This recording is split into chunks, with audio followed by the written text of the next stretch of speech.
eto na nga mga kapuso. Ano ba yung madalas na gumigising sa inyo?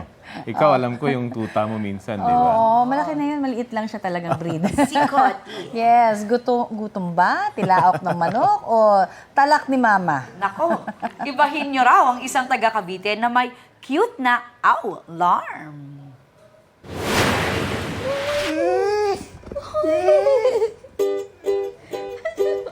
Tinanghali ng gising ang isang fur mom sa Bacoor. Ayos lang dahil una namang bumati sa kanya ang sweet na paglalambing ng alagang si Choco. Ayan o, pagiging clingy raw ang #1 quality ng kanyang golden retriever. Kahit matutulog lang, miss na miss agad ang amo. Ang netizens, bet na bet at may halong inggit sa cute na iyak ng fur baby.